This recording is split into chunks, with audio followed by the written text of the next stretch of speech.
Out of all the tragic Hollywood stories about famous families, there are none that have ended with as tragic of a story as the Carters.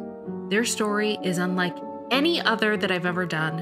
The deeper we go, the darker it gets. This story is beyond tragic. So many lives lost. At a time when pop music and boy bands were at the pinnacle of popularity, the Carter Empire was untouchable. Their family not only had lightning strike once, when their oldest child became a member of the boy band the Backstreet Boys, but then they beat the odds again with their youngest son, Aaron, who also became a world-famous pop star. By 2000, Jane Carter had 2 pop idol sons. What was it like for you when he became successful? When he clicked? It was like lightning striking twice. For a family who once believed that so much luck was on their side, years later, history would reveal that any luck that they thought that they had in the beginning rapidly fizzled out. The Carter family, Bob the patriarch, Jane the matriarch, and their children, Nick, Bobby Jean, also known as BJ, Leslie, and twins Aaron and Angel. 5 bright youngsters with huge potential. A family of 7, at one time seemingly on top of the world. And fast forward to present day, and this family is down to only 3 remaining members. 3 sole survivors. And out of the siblings, they went from 5 down to 2. There are now more Carters who have tragically passed away than there are ones left living. And the worst part, the most tragic part of it all, is that every single one of their deaths could have easily been prevented. So what happened to this family? They were once unstoppable at the top of their game, with the cars and the boats and the houses and the fame, extreme wealth and fame one minute, to working at Applebee's and begging the public for money the next. This story has more twists and turns, ups and downs than a telenovela. Troubled stage parents, child stars, arrests, fights, and more dysfunction than one family can handle. This is a true story about fame, greed, betrayal, addiction, family bonds, and loss. This is the story of the Carters.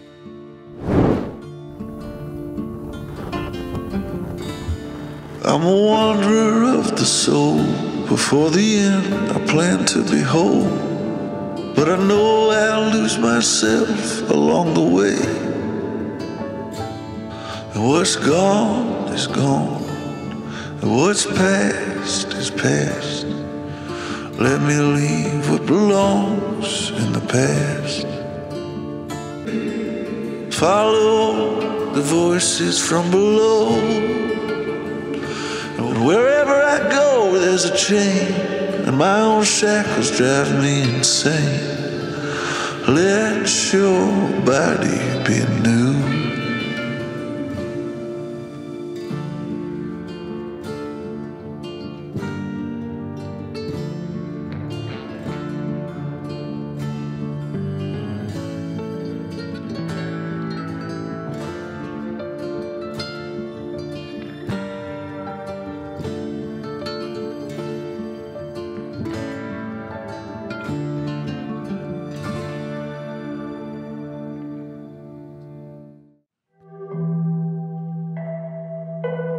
So how does it happen? So many lives, so many gone too soon. First Leslie, then Aaron, and now BJ. There are many factors that led to such heartbreak in this family. And one of the last remaining siblings, Aaron's twin sister Angel, believes that one thing above all has been the biggest factor. How we got here, it's been a long road. There's been a lot of trauma within the family, a lot of things that have happened. How did we get to this place? I think addiction has been a major issue in my family.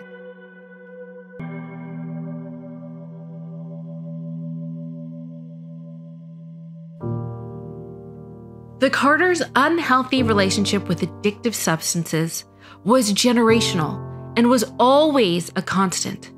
This was the foundation of their youth for not only the children, but for their parents as well. Their mother, Jane, remembers alcohol being the norm growing up in her small town. I first started drinking in high school. That was the thing to do in the small town where I grew up. Everybody did. This abnormal normality would follow her into her transition into adulthood. As for Bob Carter, I believe his unhealthy coping mechanisms stemmed from his early years as well. Nick revealed a very interesting story about his late father, which paints a perspective as to why Bob may have had his own struggles growing up as a single child at home. Nick wrote, "So, a very interesting story. My father never knew his dad. He was adopted by a man with the last name Carter. So my whole life, I was trying to find out who our blood last name might really have been. Years went by. I searched tirelessly using all of the different DNA websites and companies that were available. Then, one day, a miracle happened. I found my dad's half-brother and a close cousin that he never knew he had. I wanted to give you a little peek at this journey of mine because it's still unfolding. But the truth is, I am not a #Carter. The only clue I can give you is this. I'm going to watch the #Godfather. So obviously, Nick is hinting that his dad has Italian roots. And also, it was hard for me to find reports and dates about Bob's military service, but at some point he did serve in the military, but there have been plenty of references by his kids over the years that he did serve. So my assumption is that he served probably prior to meeting his wife, Jane. And also, something very interesting was alleged by eldest daughter, BJ, about this time in her dad's life. My dad was not in the military for 25 years. He was in there for a year. He was kicked out because he was selling drugs, period. You really want to know the truth? There you go.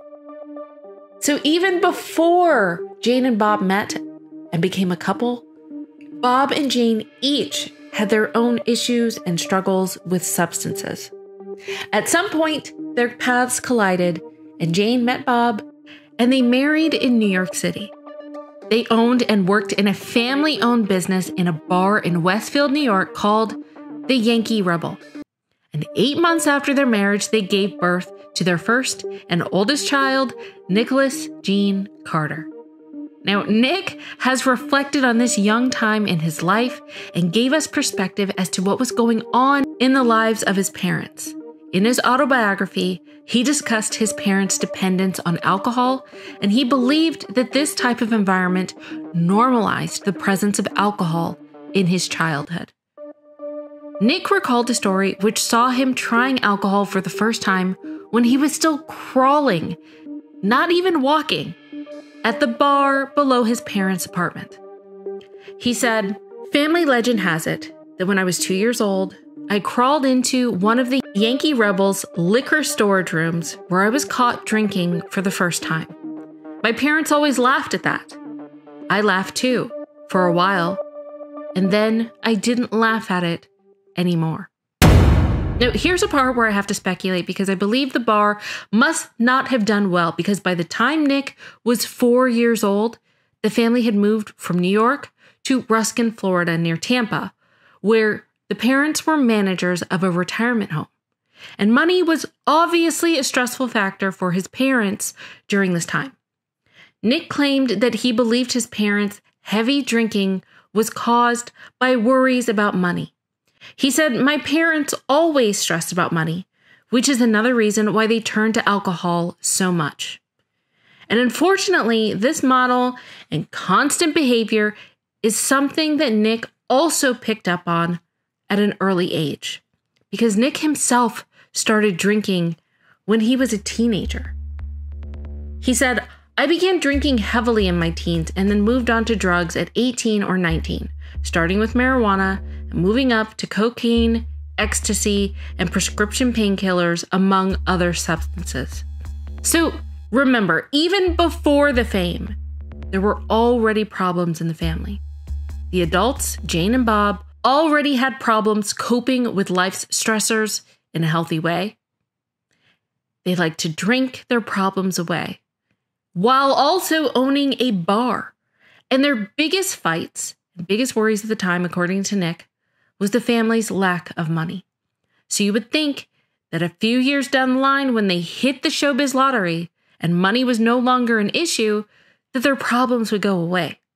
But that didn't happen. We all know that these unhealthy behaviors and coping mechanisms are only a symptom of a much larger issue, because we know that their issues had nothing to do with money.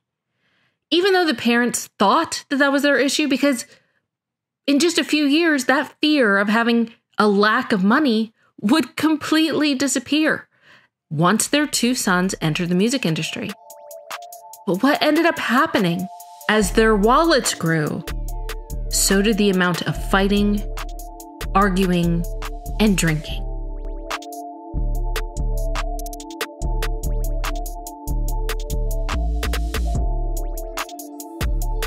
After the family moved to Florida, the Carters continued to grow their family. By the time Nick was 10 years old, he had 4 younger siblings. His sister Bobby Jean, aka BJ, was born when Nick was 2 years old, and then sister Leslie was born 4 years later. And when Nick was 6 years old, at the age of 8, there was a set of twin siblings, a boy and a girl, fraternal twins, Aaron and Angel. Tragedy almost hit the family at a very early stage. When Aaron was 3 years old, there was an incident where he almost died in a swimming pool. Both Jane and Aaron later recalled this incident. I drowned in a swimming pool when I was 3 years old and drowned. And my dad resuscitated me and brought me back to life. After the EMT said that I was gone. I didn't know on the way to the hospital if you were going to live or die. I had to drive all the way to the hospital by myself. And I prayed the whole way to God, just please let my baby live. Unfortunately, and tragically, as you will see, the next incident that we talk about dealing with a medical emergency in this family, they will not be as lucky. So, for now, we need to talk about how life was growing up in the Carter home. What was it like? From all accounts, it was chaotic, it was unstable, and it was full of dysfunction. My parents were repeating a cycle that they grew up in. You know, it's a generational dysfunction issue to sweep things under the rug and to not talk about how you're feeling. This is something that runs pretty heavily in my family. Not only is there a biological basis to it, but there really is a genetic component there.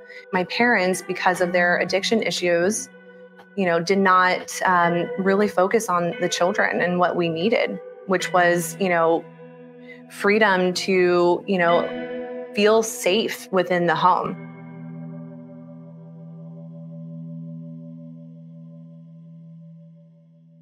Another part of feeling safe is having a predictable home environment. And knowing what you can expect from your parents can really have a calming effect on creating a safe and comfortable space for kids to thrive in the home. But this feeling of safety would not be the case for the Carter kids. Because according to Nick, his father would often instill fear in his children. And Nick talked about how this fear in the home became an everyday, normal part of their lives. It was just the way my household was with my father.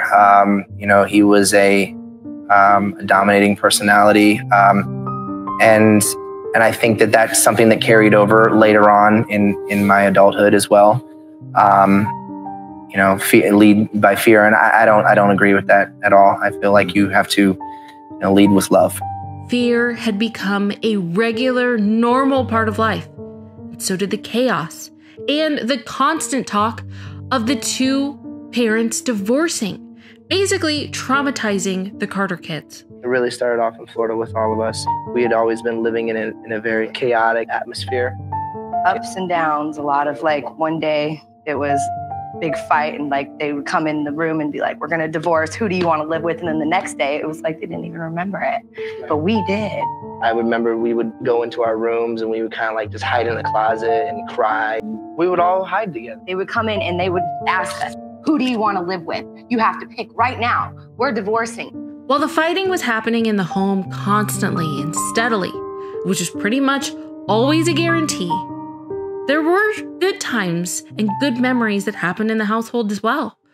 One day, Nick's mom, Jane, heard him singing outside, and she decided to enroll him in voice lessons with a vocal coach. By the age of 10, Nick was enrolled in the Carl and DeMarco School of Theater and Dance, where he learned ballet and tap and hip-hop.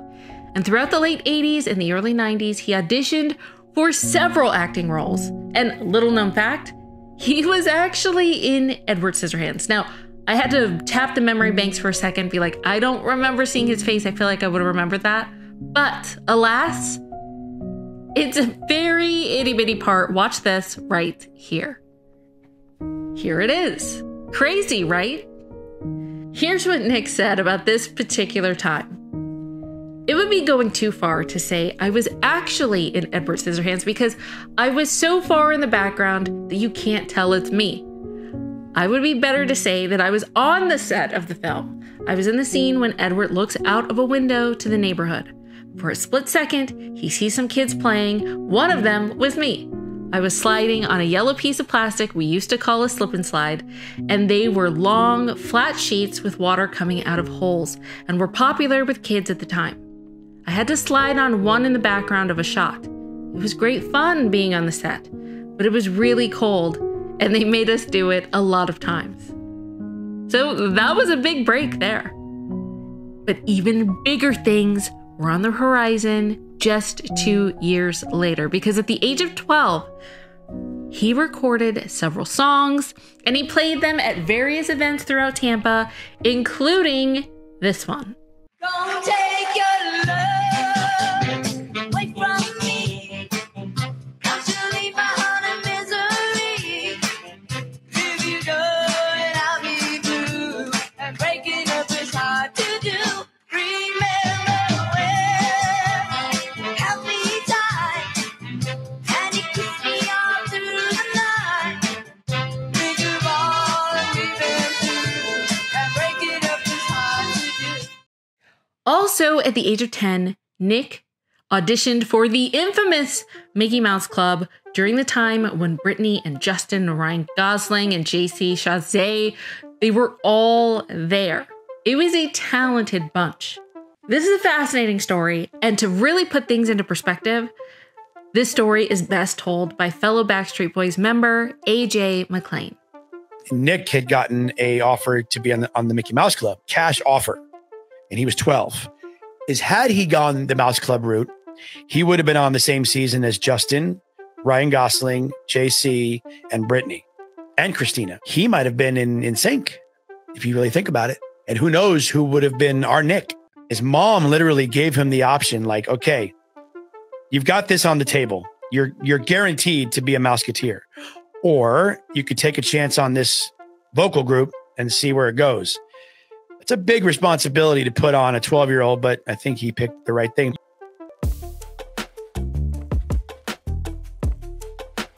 So what do you guys think? Did he make the right choice? All I know is that NSYNC is absolute perfection, so I think things turned out the way they were supposed to. But before things really exploded for the Backstreet Boys, before Nick became well-known, and right before the release of their first album, he was excited about his future and for the new things that were coming onto the horizon.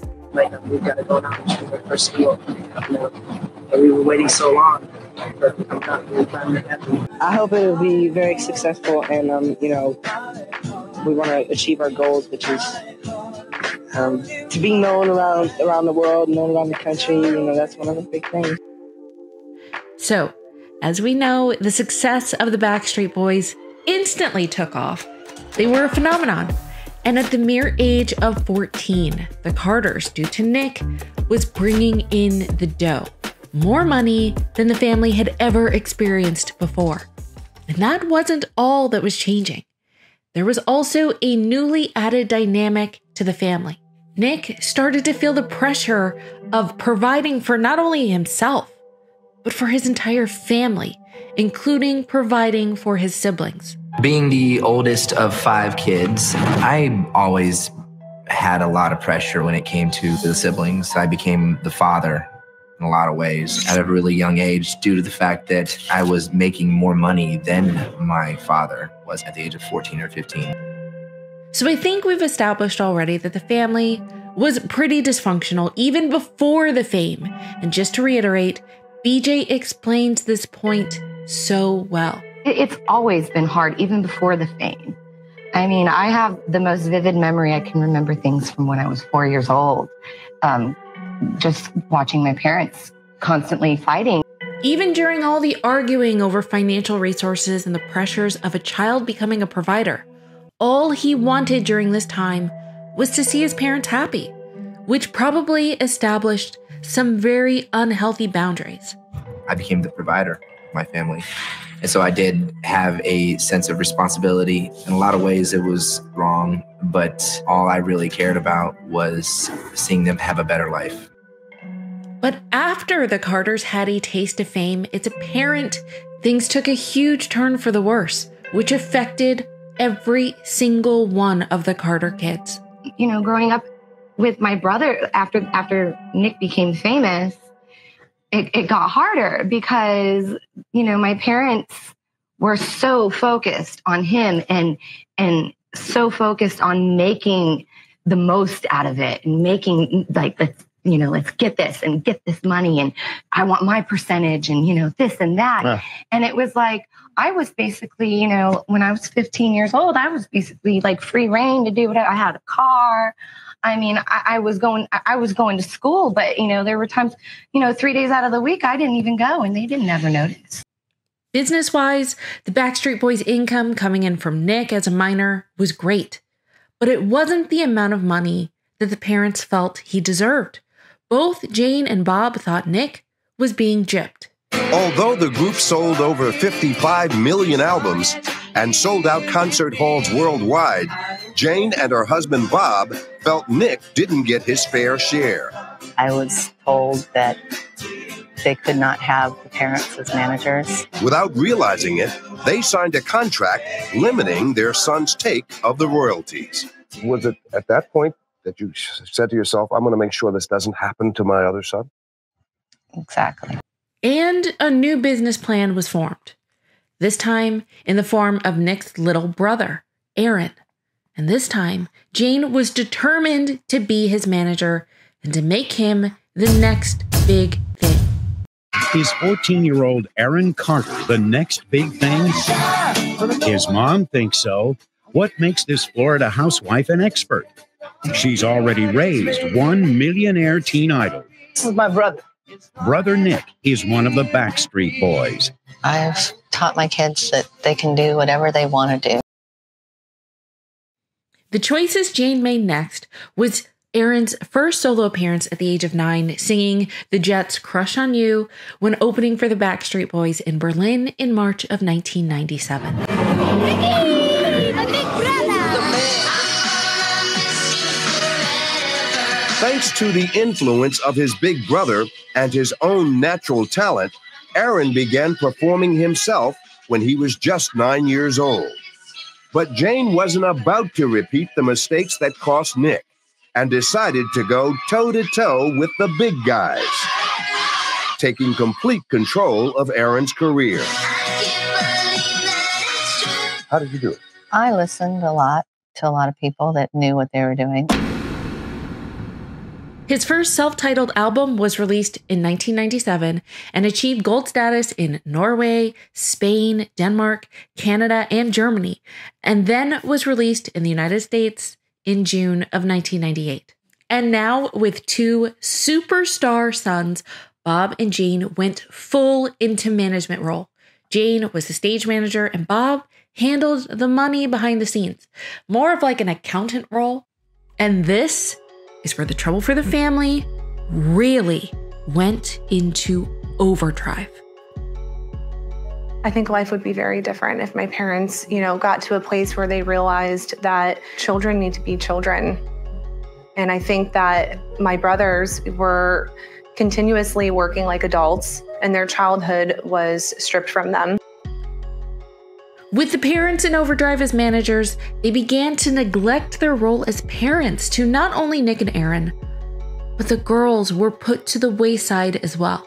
I think in the beginning, you know, my parents started out wanting to be parents. They wanted to, you know, have a family, but then it changed, like when they started managing, and like they went from parents to managers. And You lost them. yeah, we lost them. And, you know, I don't really think at this point you can get them back. And things changed a lot because it seems like the entire family at this time were getting more heavily involved in drinking and or drugs during this time. I was probably 15 or 16 when I started smoking weed. Then I moved to ecstasy and tried Vicodins and oxycodones. I got addicted to those. It is definitely easy to fall into drugs, especially when you come from a family of drugs and alcohol. And it wasn't just Nick. Jane was struggling during this time as well. Through the 90s, I was really involved in my career. And as the mom of Carter kids, I was the glue that held the family together. At that point, it was just a few shots a day. But when I came home from the road, I would definitely go out and get a bottle. And I'd hide it. I would hide it. And then I'd go back on the road and go back to work. And I was really proud of myself. It worked for quite a while. And at the home front, things were really affecting oldest daughter, BJ. I was the one who got to experience more a social school thing. And I ended up with like the really bad crowd. But because my parents were so focused on them, I was kind of allowed to just do whatever I wanted to. I got in trouble and I didn't do it to try to get their attention, but maybe subconsciously I was. I didn't go to school hardly at all. I would come home so up out of my mind and they wouldn't even notice. No one really ever noticed me. All of this turmoil going on behind the scenes, but what was being portrayed in the media was anything but. By all appearances, this seemed like a grounded and lucky family who had everything put together. Meet Jane Carter, a typical mom with all the typical mom jobs. I've taught my kids that they can do whatever they want to do. But Jane has one job most moms don't. She's Aaron's manager, and she's determined to make him a superstar. What's the best thing about having your mom as your manager? That she's my mom. You just said it. It's a lot like taking care of children, taking care of all those people. It's just like supervising a bunch of kids, and I've done that for years. Those words could not be any more ironic. It was stated by her children on multiple occasions how much they felt that they were neglected. But at the same time, this is poetic and accurate because she actually did treat the job eerily, similar to how her kids were being treated behind the scenes. In just a few short years, Aaron would allege that $500 million was blown. His parents had mismanaged not only his finances, but his career, and he would wish that he had been emancipated and broken away from his parents when he had the chance. If you could tell your younger self anything, what would it be? I would tell you that you should have did it. Should have got emancipated.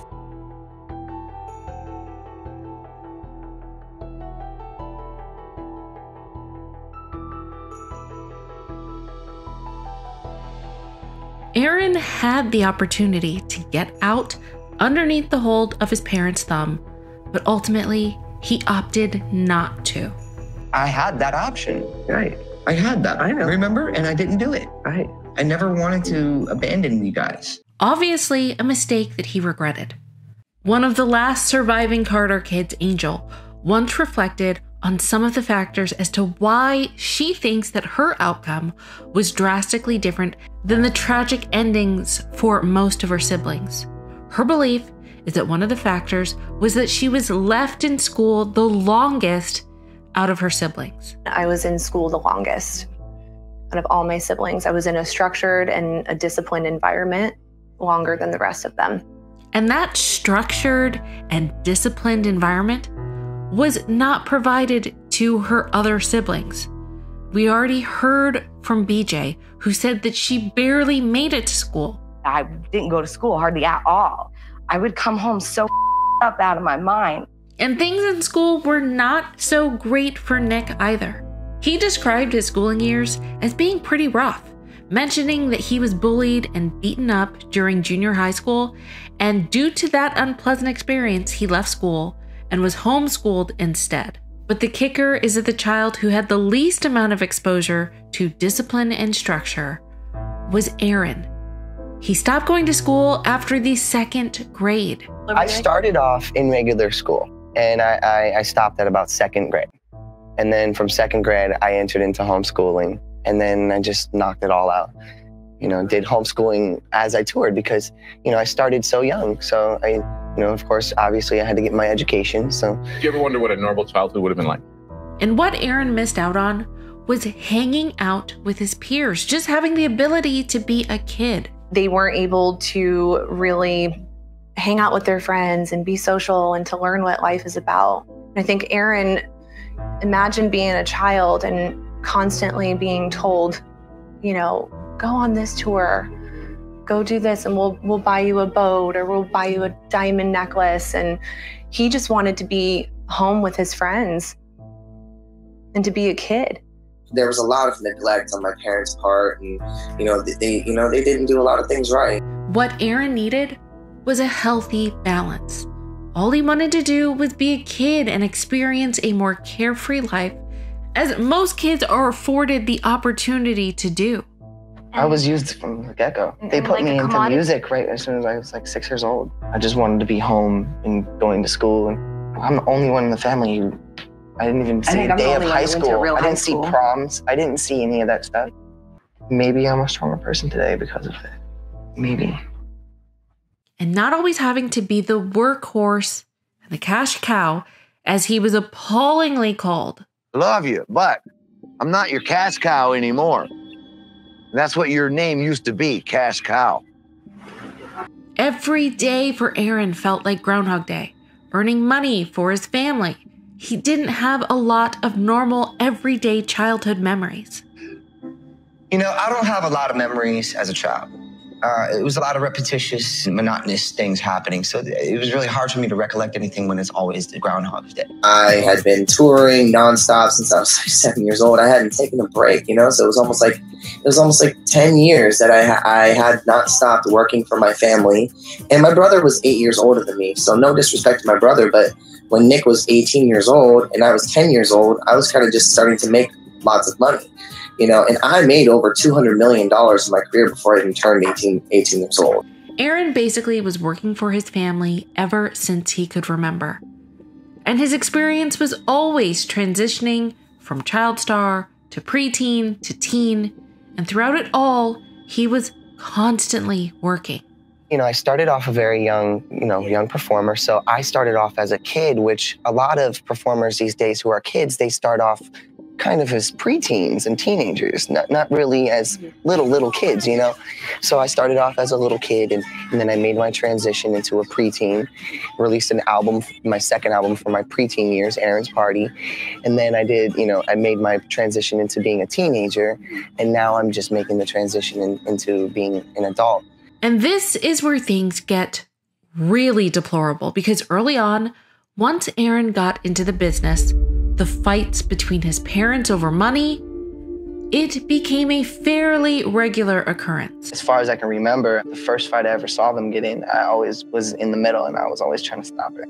There was a point where it was all cool, and even when Nick was in the business, but as soon as I got in it, it got really, really messed up. Things between Bob and Jane got worse, and the fights escalated, and by the time Aaron was 15 years old, the relationship between his parents was at an all-time low. Along with the fights came even more consumption of Jane's drinking, which she said were exacerbated by learning about Bob's two-timing.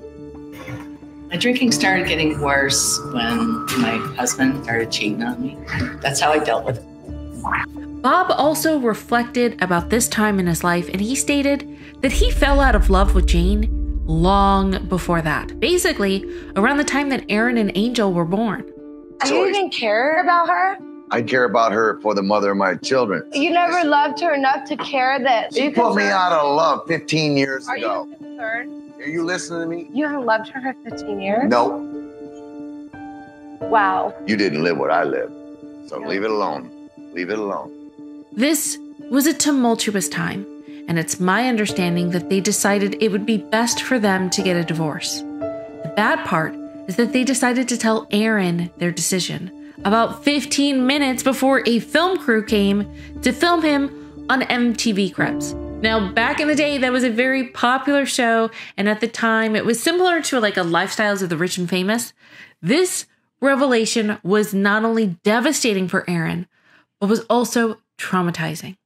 So here he is showing this amazing compound with these amazing things while his world was completely falling apart. Hey, what's up, everybody? I'm Aaron Carter, and it's my crib. Come check it out. My dad bought 4 different race boats that were worth millions of dollars. He was a professional race boat driver.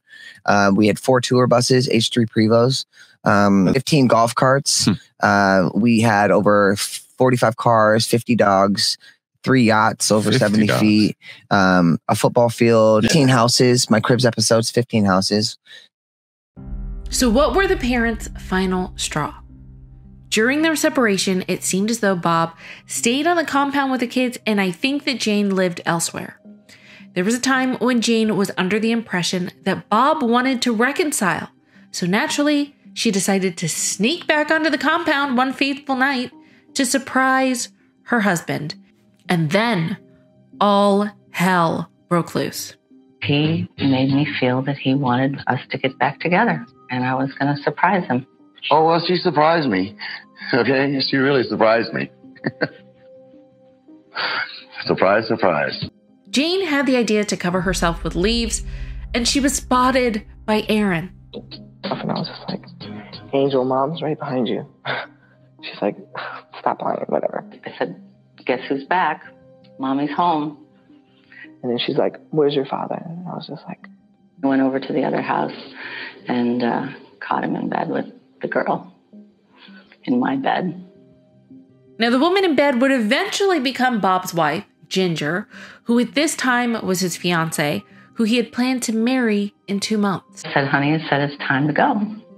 And she's like, Bob, do something. I get there, glass is broken, there's blood dripping down the door. And, I hear screaming. And Bob's like, I don't know what to do. I don't know what, Jane, this isn't good. And I was trying to restrain her, and she was a wild woman. She was just ripping up and throwing stuff all over the place. I pinned my mom down in bed. She kicked me in my face and threw me off of her. I ended up throwing a remote control at her. Aaron just wanted the madness to stop. And he's the one that called the cops. And then I got arrested. It fell to Aaron to summon the cops to the house, where they took Jane into custody. I wanted it to stop. It was your son who called 911 on you. Mm-hmm. Bob told him to. And after this incident, there was no turning back. I had to call the cops on you and bail you out. Remember that? Yes, those were not good memories. And there were times, yes, I was worrying about myself. Bob and Jane basically went buck wild in their own respective ways. When you guys got the divorce and you guys just decided to do your own thing, and you went crazy. Y'all went on your own. So did you. We all did. Yeah, but that's the part where I felt like, where's my parents at? I was too caught up in my own nightmare to even pay attention because I was going through so much turmoil myself. And no one really gave a damn about how he felt. Aaron was basically emotionally on his own, still under his parents' thumb, while he tried to navigate his new reality. And he really believed that it was him that was responsible and the catalyst for his parents' divorce. I think at the time, I was too caught up in my own feelings and my own trauma to pay attention to how he felt. But at the end of the marriage with them, they weren't fighting over me. They were fighting for my money. I was used from the get-go. Aaron was basically on an island unto himself, and Big Brother Nick was halfway around the world during this time. The thing is with Nick and I is that we were always pretty much on the other side of the world from each other. So Nick really couldn't help, even if he wanted. He couldn't really do that, even if he wanted to. So it was kind of something that it was a battle that I had to pretty much do on my own. And I talk to people about this all the time, and I say, yes, I understand where I went and what happened. And when I was about 15 years old, my mother and father were my managers, and they were pulling at me left and right. And then all of a sudden, they divorced. And then when they divorced, as a kid, I'm like, okay, where do I go? What do I do? So when I turned 18 years old, I was just kind of standing there on my own, trying to figure it out. When Aaron really needed his mom, she was off doing her own thing. There was actually a particular incident, according to Aaron, that made him decide to leave his mom and go live with his dad. 15 years old. The divorce happens. My mother and my older sister were doing alcohol and guys and stuff like that. And then I'm in the little guest house. So I'm in here sick for like 4 or 5 days. And my mom hadn't come to check on me at all. She didn't bring you any medicine? No. She didn't even know you were sick. But I promised you if I had a show the next day, I would have had a Z-Pack and everything, Right. You know what exactly. I mean? Later that night, she was going crazy and going at it and just drinking and getting based and partying with this guy. I had an exchange of words with the guy. The guy literally picked me up with one hand by my throat, carried me outside, throws me. This was the moment that our relationship broke, ended, and she doesn't recall. After my parents divorced, I decided to live with my dad when I was about 15. I wish I could say that things got easier for him and the rest of the Carter siblings, but unfortunately, that's not the case. Because to add insult to injury, when Aaron turned 18, he would find out that all his money, everything that he had worked for, was gone.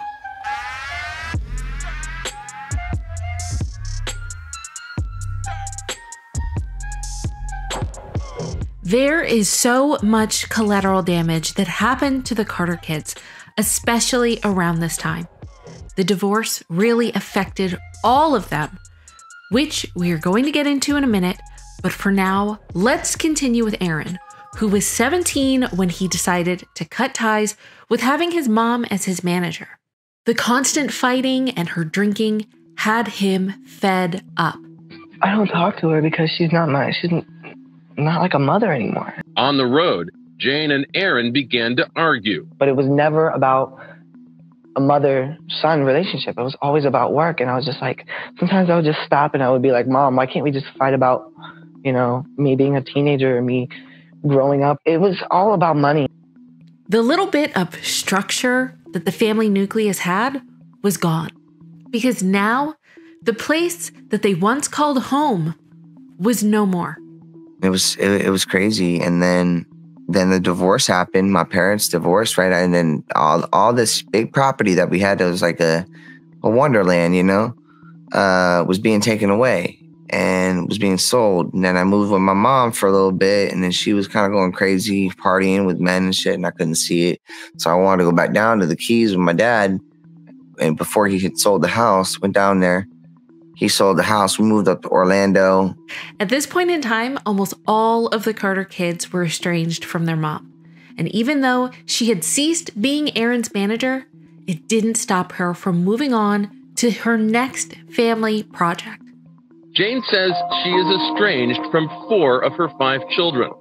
The last leaf on the tree is 18-year-old Leslie Carter.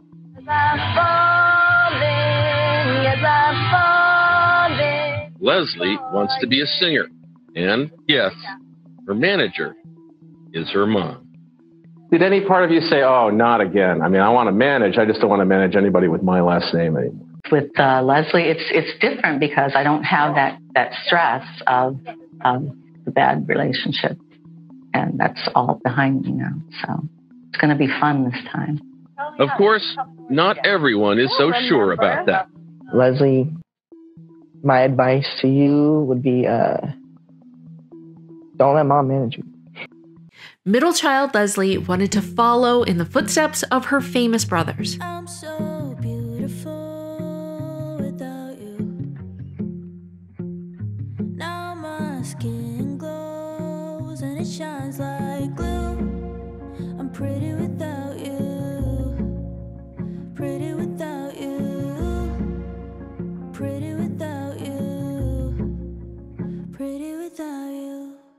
went to the studio when I was like 10 years old and sang my first song. So I guess that's really when I like professionally started. I did a talent show, only one in my school, and I won second place. And Aaron did it too, because he was going to the same school as me. He got second place too. She had a lot of talent with songwriting abilities, and she could also sing. She was hoping that her mom would be able to get her to the same level as her brothers. And at this time, it would be another year before the family realized just how badly things had been managed with Aaron. But for now, her aspirations were high. And she was even featured on the Shrek soundtrack with her song, Like Wow. The music video featured her and her boyfriend at the time.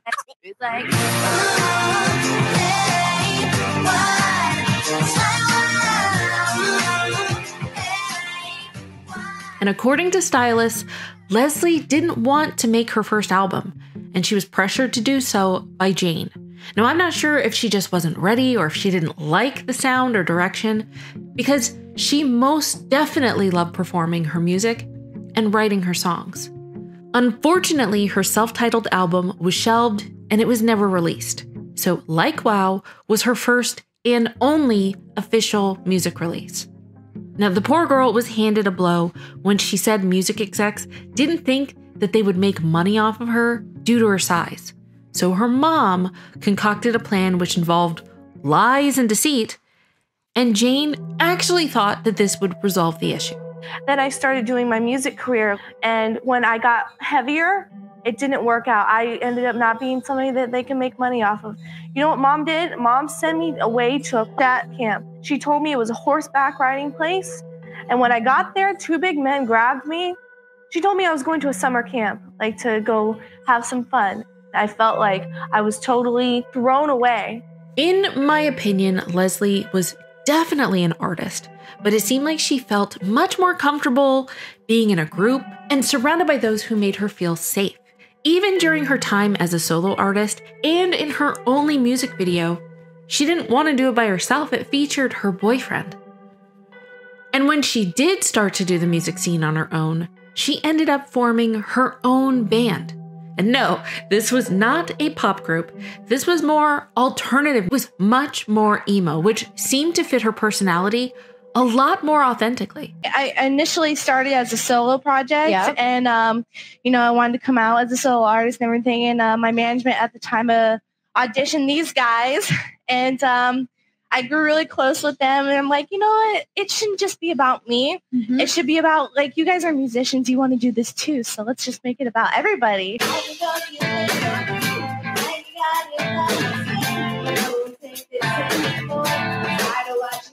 I'm Leslie Carter, and this is my band, and we are The Other Half. Leslie didn't seem to naturally gravitate towards the bubbly pop persona. Maybe it was a decision her mom thought was more lucrative because it was the path she was familiar with her two sons. Leslie tried the beach blonde pop look of the time that her brothers had and probably wondered why she wasn't having the same type of success. But eventually she also tried to dye her hair black and have the grunge look. Now, Leslie was not a dancer. I'm not sure if pop music was the genre that even really fit her, but what she did love was writing and expressing her feelings, and she loved to have people feel how she felt, her emotions. Initially, I had written more than a few, like about 12 or 11 songs with this one guy, but throughout the past 2 years, we've all been writing together and, just hang out and go to his house and just, it's really intimate. And we get to just write stuff and be creative together. I used to be the girl who tried to save the world, but now there's nothing left of me. Now, while that was going on, Aaron, on the other hand, he was about to turn 18, a legal adult, and it was the same time he was about to get the shock of his life.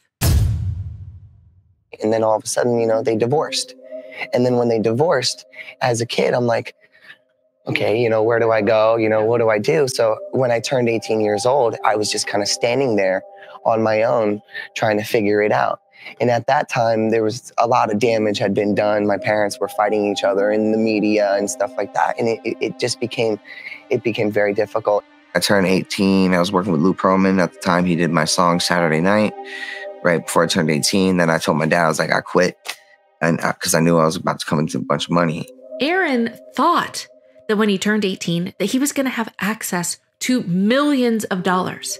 He believed that his parents had abided by the Coogan Law, which required that minors in the entertainment industry had at least 15% of their earnings protected, saved, and stored into an account which they could have access to once they turned of legal age. I'm going to do what mom and dad couldn't do for you, is watch out for you. Not take from you, watch out for you, set you up. I told you, if you ever need anything, I got your back. And around this time, Aaron estimated that he would have had around $20 million in his account. But what he found out is that it ended up being way less than that. Under the Coogan Law, they were supposed to be putting 15% of my money into my Coogan account. And I got like $2 million when I turned 18 years old. And I should have had like at least like $20 million in my account. And I had $2 million and then $4 million tax lien. It was like so crazy to deal with. And I couldn't believe it. Now, it's not necessarily penniless. It's a respectable amount, but there was something that Aaron didn't know about at the time. And that was that his account was basically a virtual negative balance because he, in fact, owed around $8 million in back taxes. That's a lot to have to deal with for an 18-year-old. And around this time, Aaron just wanted to do what Aaron wanted to do. He already had this notion that once he was able to have access to his money, that he wanted to quit for a while, maybe take a break, maybe be away from the spotlight. I mean, he'd been working since he was a little kid. And while this new reality changed his plans, he was still determined to finally be able to do things in his own way. Not have to listen to anyone else, not have to march to anyone else's beat of their drum. He wanted to march to his own. I think that when he turned 18, he got to a place where he was like, I'm never going to let anybody tell me what to do again. Nick tried to help intervene, but Aaron didn't want any guidance from his brother. At this point, he just wanted to do it himself. I think Nick only wanted to see me do good. He really tried to take on like a parental role. After I turned 18 years old, resented him for it because I'm like, where's mom? And where's dad? A lot of that pressure was put onto Nick. And ultimately, it ended up to where we just became distant. Aaron's best course of action to get himself out of the nightmare his parents left him with was to get a job working off Broadway on a show called The Fantastics. I'm going to show you around the theater and in my dressing room. So this is the theater. And they garnished my wages, and I was like completely broke at the time, doing this off-Broadway show called The Fantastics for 2 years, trying to just rebuild my accountability as a performer. And then they garnished my wages. I only made $654 a week, $80 a night, and then they garnished that. And in New York City, I was only making $312 a week. And while Aaron was struggling to pick up the pieces, Leslie was going through her own personal struggles. But there were still a lot of positives going on with her as well. Although her band, The Other Half, never reached the levels of success that she had wanted, she did end up meeting the love of her life, fellow band member Mike Ashton. Good. This is Mike. He's from the group, The Other Half, and he's the drummer.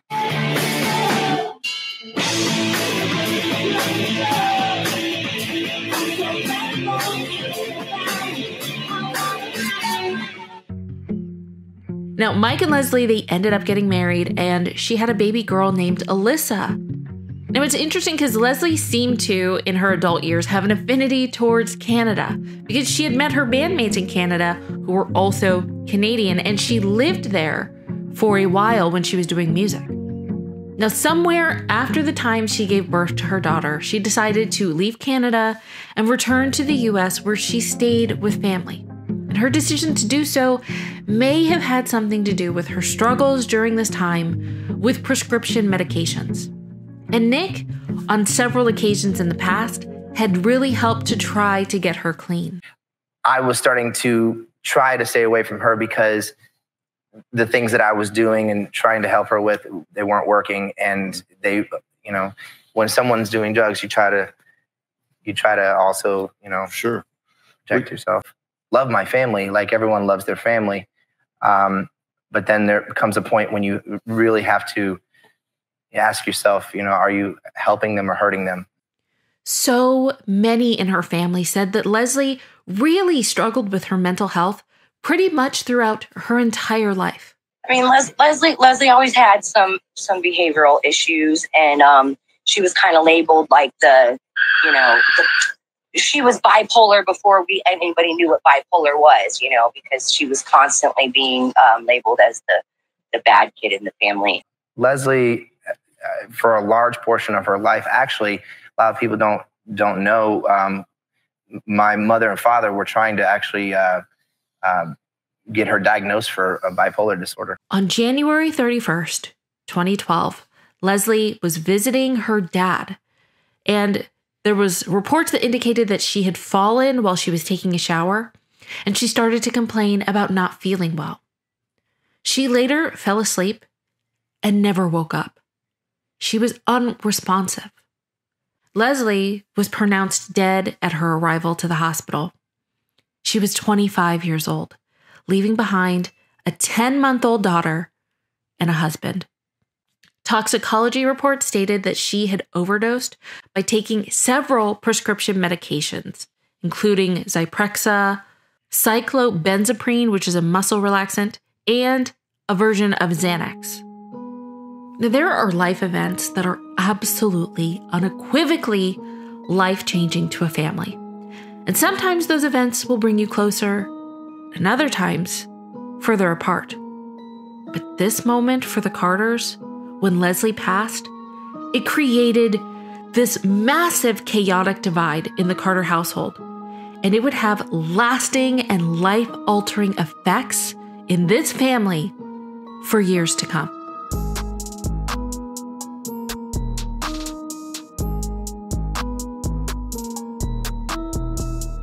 Leslie's tragic passing left the family searching for answers. What exactly happened to her?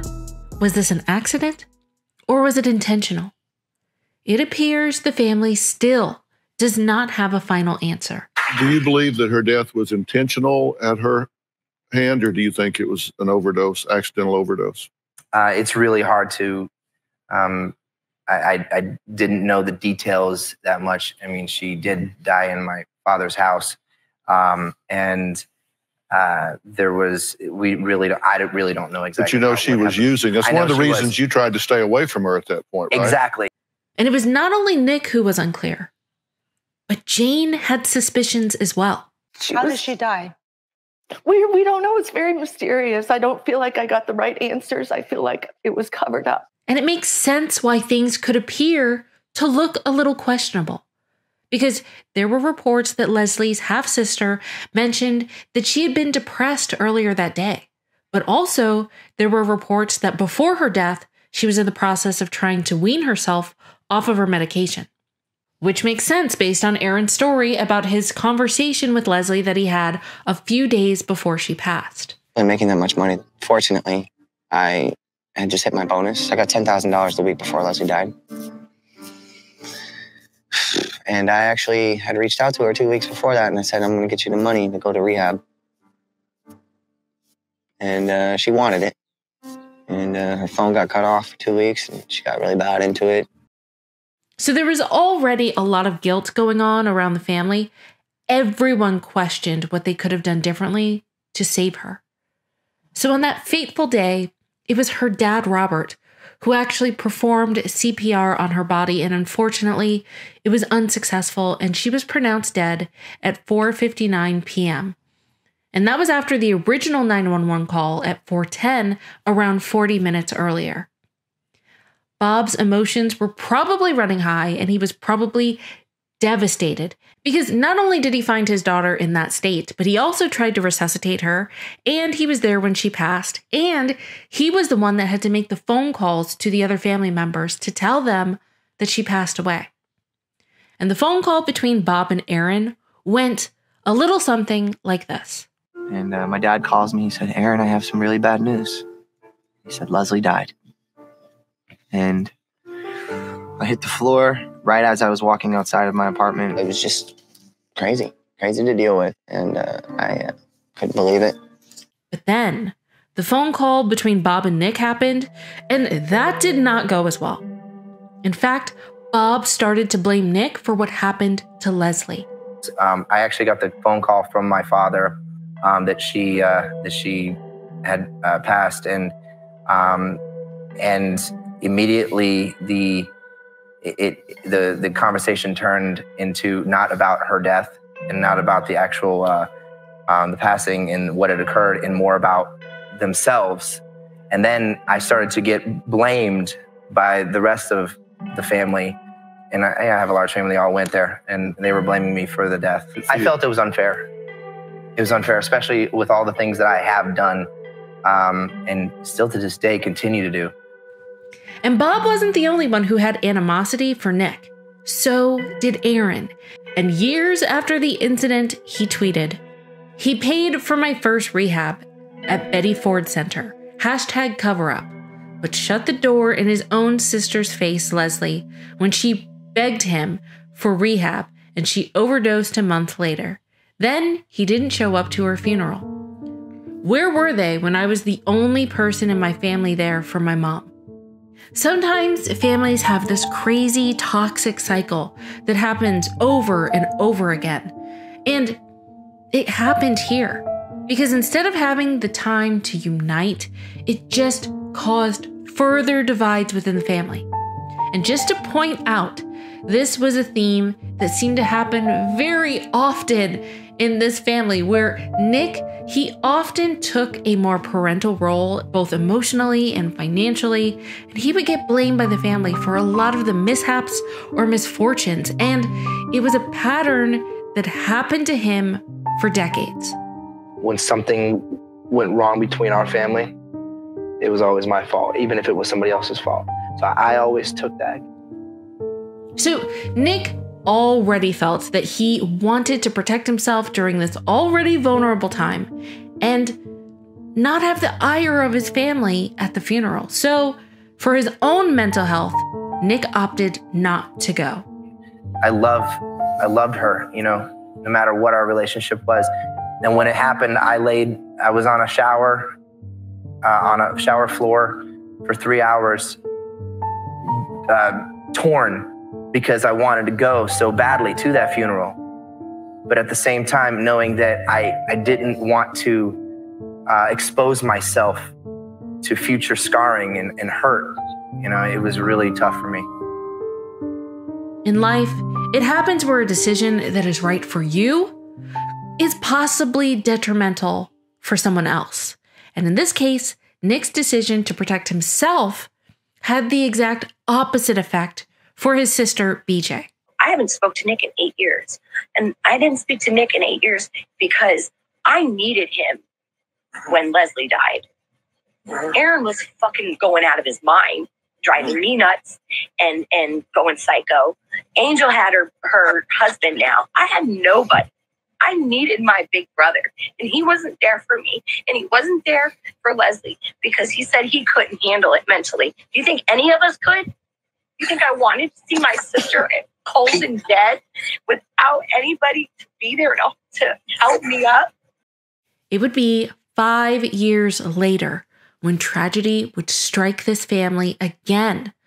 According to TMZ, on May 16th, 2017, Bob was doing errands around the house and was out in the sun for a prolonged period of time when he began to experience chest pains.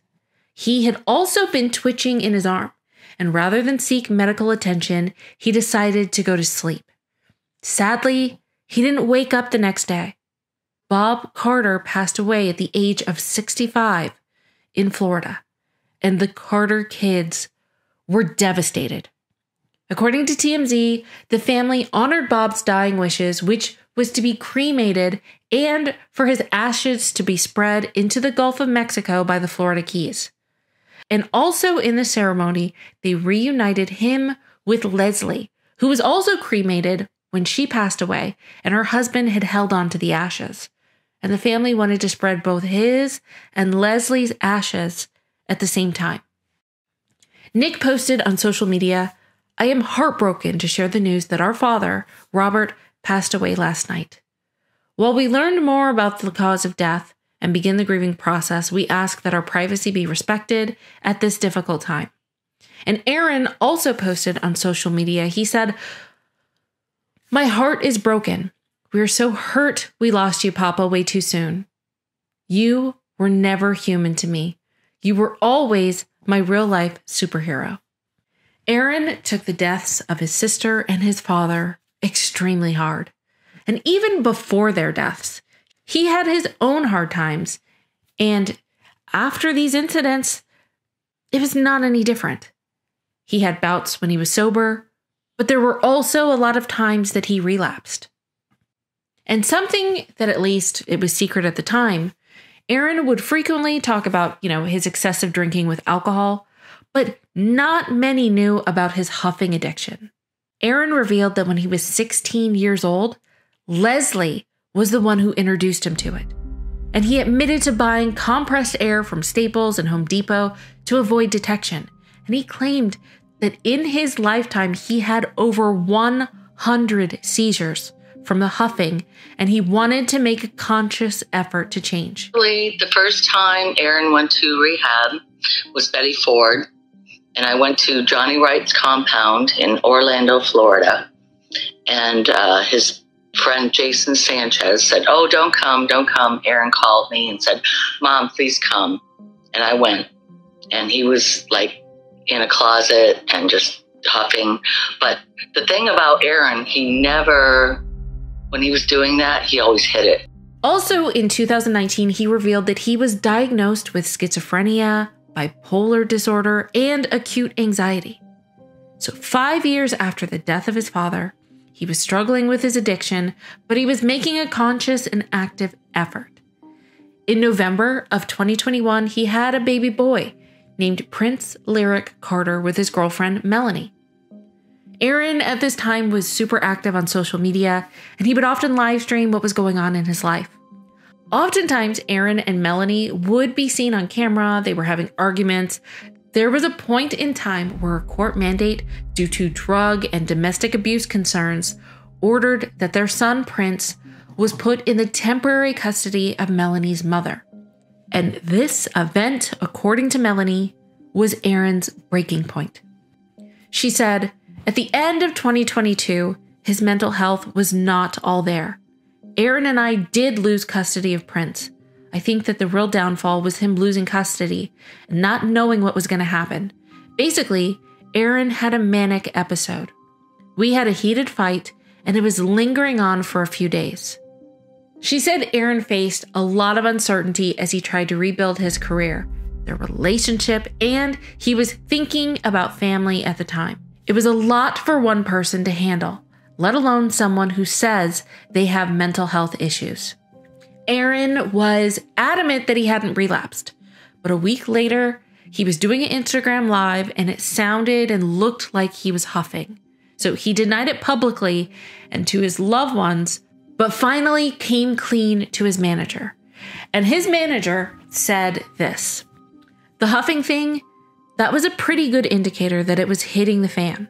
He denied it. I kept pressing the issue, and eventually he owned that. It had happened.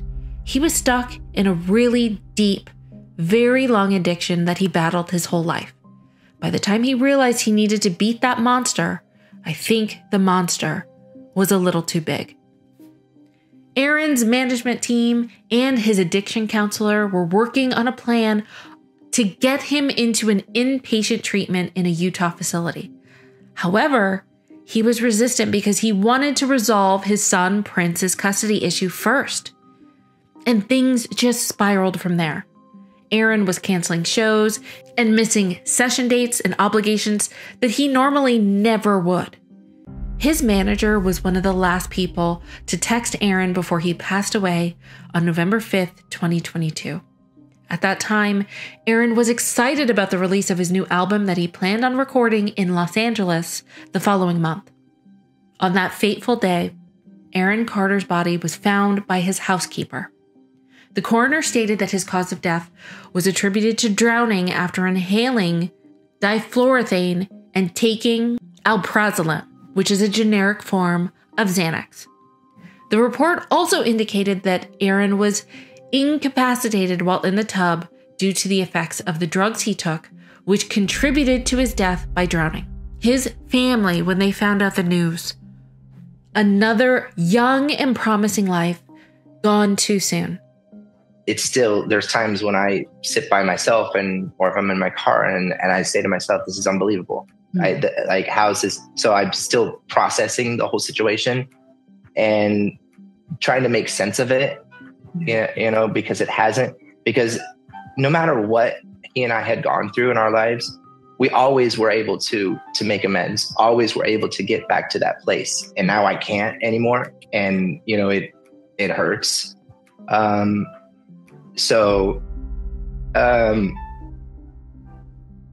Yeah, I'm just still processing the whole thing. And sometimes you push it down because you don't want to think about it. Aaron's ashes were also scattered in the same ocean off the Florida Keys, along with some of his sister Leslie's ashes. And some of his remains will be alongside his mother's when she eventually passes away. After so much death and tragedy in this family, we were all hoping that Aaron would hopefully be the last Carter sibling dealing with such a horrible fate. But that was not the case because life was not treating BJ very well. BJ's story is eerily similar to those of her siblings. She was deeply affected by her parents' divorce and she struggled heavily with alcohol basically her whole adult life. A little shorty. BJ is very damaged from the whole divorce. She was really damaged, probably worse than everybody else. Are you drinking? I am. She's got champagne in her bathroom, our bathroom. When did you get champagne in your bathroom? I don't want to be around it because Nobody likes to be around you when you're drunk. She's a Everybody mean doesn't like you at all when you're drunk. Everyone in this family thinks I'm an alcoholic, but I can really take it or leave it. I just enjoy drinking because it's sad to say, it sets my mind free. I can be a pretty nasty drunk, but it's mostly when I'm around you guys. I have fun with everyone else when I drink. If you want to go to bed, you have to make them go to bed first. You can barely stand. Look at you. You can barely stand. During the time that the siblings did the show House of Carters on E!, BJ had aspired to be a chef, and she even mentioned it several times on the show. In a different way. We all stay in touch with each other. I am moving in the Midwest, as you know, and I'm going to start investigating schools. For what? For culinary. Unfortunately, life would not be as kind to BJ. She would not ever achieve her dream of being a chef. But what she did have was a beautiful daughter, Bella, who was 8 years old, and unfortunately, her baby's father tragically passed away. So BJ was a single mother trying to survive on her own. She was not a chef, and instead she worked as a server at Applebee's in Florida, and she fell on hard times. So much so that she created her own GoFundMe in 2007 called Back on My Feet. Her fundraiser stated, June 16th, 2016. My life changed forever. I came home to find my longtime love and Bella's father had passed away in my home. Rich was an amazing father, and the man who was always there for me, always loved me unconditionally. He was a primary provider in our household, and I come to you all humble and asking for help. I have tried for months to do it on my own, but quite honestly, I am treading water. My mother has been my rock and has helped me in every way she possibly could. Unfortunately, it's not enough. I am now going on 2 months behind on my rent, and my car is up for repossession. I work as a server at Applebee's, and for those of you who know, especially here in Florida, it can be very seasonal. Any help would be appreciated. Every dollar matters. I thank you.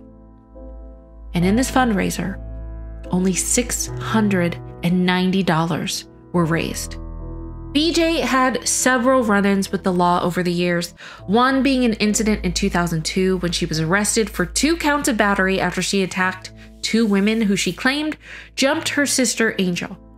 And the officer that was at the incident documented the event by saying She continued by saying that this is what happens when you mess with her family, adding that they are a close family. While doing this, she was yelling, raising her voice loud, causing several other passerbyers, trick-or-treaters in the area to stop and look. And the report continued, adding that her eyes were glossy and smelled of alcohol. BJ was also arrested for a DUI in 2003 and again in 2008. And probably the saddest arrest of them all was her charge for one count of retail theft for stealing markers and stickers at Hobby Lobby. There were 6 items. You have to see these items. They're just stickers and markers, and it totaled $55. According to the police report, the Hobby Lobby loss prevention team said that they saw BJ taking markers off the shelf, placing them into her purse, and walking out of the store without paying on their surveillance camera. And when the sheriff deputies took her into the store's loss prevention office, they claimed that BJ grabbed her purse in a panic, removed a blue powder container, and tossed it underneath the desk.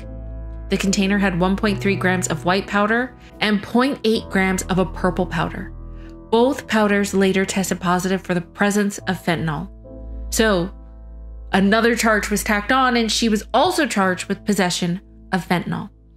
And this was a crazy time because 1 month prior to this incident, her mother Jane was arrested and booked on one count of domestic battery where there was an alleged altercation over the remote control and the volume of a TV. This arrest took place in June of 2023. And 6 months later, which was 2 days before Christmas in 2023, BJ was found unresponsive in the bathroom of her Florida home, and she passed away that same day. The coroner later ruled that she died from an accidental drug overdose, and the cause of death was listed as intoxication by the combined effects of fentanyl and methamphetamines. Her sister Angel posted, "You had a great sense of humor and a lively spirit. Growing up, I was your baby, and you were my best friend. Life wasn't fair to you. That I know. Sometimes it feels like you didn't have a shot no matter what. Experiencing innocence instead of being burdened by trauma, pain, and suffering is incredibly important for children, particularly at a young age. I know why Leslie, Aaron, and now you ended up in the circumstances that you did. I share that pain we experienced during our childhood, and I'm sorry you didn't have an opportunity for a better life. We all need to break down barriers, reduce stigmas, and cultivate a society where seeking mental health support is met. 4 Carters gone, 3 Carter children gone, and only 2 Carter kids remaining. The tragic ending for the majority of this family never had to be. Now, if you want to learn more about Aaron's life story, check out this other deep dive that I did exclusively on him. And there's also so many other deep dives to check out. I really want to know your thoughts. Maybe we can do a follow-up on this. I will see you guys in the next one.